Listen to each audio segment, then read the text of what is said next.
தமிழகத்தில் நடைபெறவிருக்கின்ற 2026ஆம் ஆண்டு சட்டமன்ற தேர்தலுக்கான கூட்டணி விஷயங்களில் திராவிட முன்னேற்றக் கழகம், காங்கிரஸ் தலைமையிலான கூட்டணியில் தமிழ்நாட்டில் விடுதலை சிறுத்தைகள் கட்சி இடம்பெற்றிருக்கின்றன.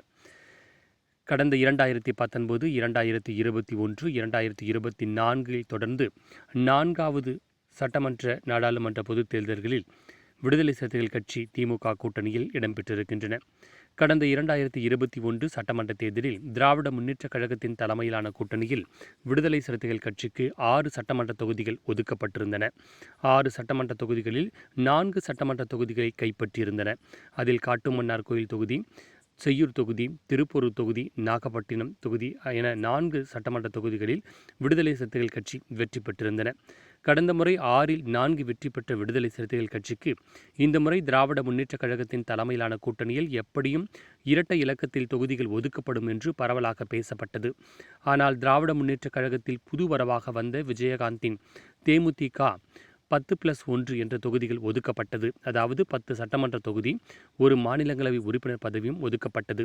புதிதாக வந்தவருக்கே இவ்வளவு முக்கியத்துவம் கொடுத்த போது தொடர்ந்து திமுகவின் வெற்றிக்கு பாடுபட்டு வரும் விடுதலை சிறுத்தைகள் கட்சிக்கு நிச்சயம் இரட்டை இலக்கத்தில் வழங்கப்படும் என்று எதிர்பார்க்கப்பட்ட சூழ்நிலையில் வெறும் 8 தொகுதிகள் மட்டுமே ஒதுக்கப்பட்டிருந்தன. ஆனாலும் அதில் வருத்தம் இருந்தாலும் விடுதலை சிறுத்தைகள் கட்சிகள் போன்று தொடர்ந்து திமுக கூட்டணியில் இடம்பெற்றுள்ள மதிமுக, இடதுசாரிகளுக்கு தொகுதிகள் குறைக்கப்பட்டன. கடந்த 2021 சட்டமன்ற தேர்தலில் திராவிட முன்னேற்றக் கழகத்தின் கூட்டணியில் மதிமுக 6 தொகுதிகளில் போட்டியிட்டது. தற்போது 4 தொகுதிகள் மட்டுமே ஒதுக்கப்பட்டிருக்கின்றன. இதேபோன்று இடதுசாரிகள் 2 கட்சிகளுக்கும் கடந்த முறை 6 தொகுதிகள் ஒதுக்கப்பட்ட சூழ்நிலையில் இந்த முறை 5 தொகுதிகள் மட்டுமே ஒதுக்கப்பட்டிருக்கின்றன. கடந்த முறை போட்டியிட்ட கட்சிகளில், கூட்டணியில் இருந்த கட்சிகளில் காங்கிரசுக்கு மட்டும் அதிக தொகுதிகள் ஒதுக்கப்பட்ட சூழ்நிலையில் விடுதலை சிறுத்தைகள் கட்சிக்கும் 6லிருந்து 8ஆக உயர்த்தி வழங்கியிருக்கிறது திராவிட முன்னேற்றக் கழகத்தினுடைய தலைமையிலான கூட்டணியில். ஆனாலும் இந்த 8 தொகுதிகளும் விடுதலை சிறுத்தைகள் கட்சிக்கு வெற்றி வாய்ப்பு பிரகாசமாக இருக்குதா என்று பார்த்தால் அதன் அடிப்படையில் பிரகாசமாக இல்லை என்பதே கருத்தாக தெரிகிறது.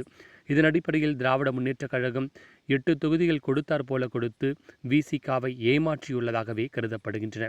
அதற்கான காரணம், விடுதலை சிறுத்தைகள் கட்சி தமிழக அளவில் தலித் மக்களுக்கிடையே மிகவும் வரவேற்பு பெற்ற ஒரு கட்சியாக இருந்தாலும், தமிழ்நாடு எங்கும் ஓரளவிற்கு வாக்கு வங்கிகள் உள்ள இருக்கின்ற கட்சியாக இருந்தாலும் இதுவரை அவர்கள் வட மாவட்டங்களில் மட்டுமே அதிகமான கவனத்தை செலுத்தியிருக்கிறார்கள்.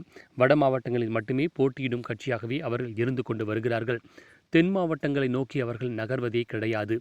ஆனால் தென் மாவட்டங்களில் இருக்கின்ற பெரியகுளம் தனி தொகுதியை ஒதுக்கி அங்கு அதிமுகவிடமிருந்து திமுக வெற்றி பெற முடியாத சூழ்நிலையில் விடுதலை சிறுத்தைகள் கட்சிக்கு ஒதுக்கி பெரியகுளம் நிச்சயமாக தோல்வியடையும், நாம் போட்டியிடாமல் விசிகாவுக்கு தள்ளிவிடலாம் என்ற எண்ணத்தில் திமுக விசிகாவுக்கு ஒதுக்கியதாகவே அரசியல் விமர்சகர்கள் கூறுகிறார்கள்.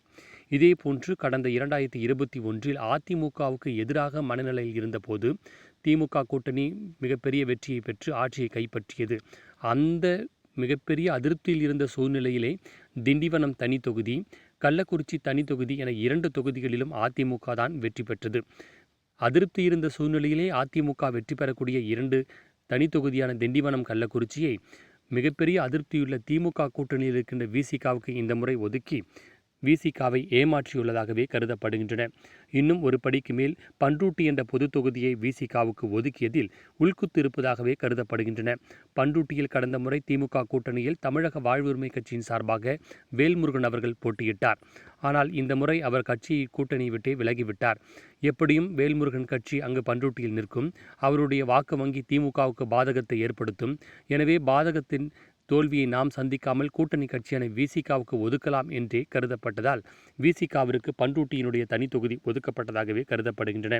எனவே பெரியகுளம் தனி தொகுதி, பண்ருட்டி, கள்ளக்குறிச்சி, திண்டிவனம் என 4 தொகுதிகளுமே இந்த முறை விசிகாவுக்கு தோல்வியை தரும் என்று கருதப்படுகின்றன. இன்னும் ஒரு படி மேல் செய்யூர், திருப்போரூர், அரக்கோணமும் அதிமுகவின் கூட்டணி கட்சிகளே வெற்றி பெறும் என்றும் கருதப்படுகின்றன.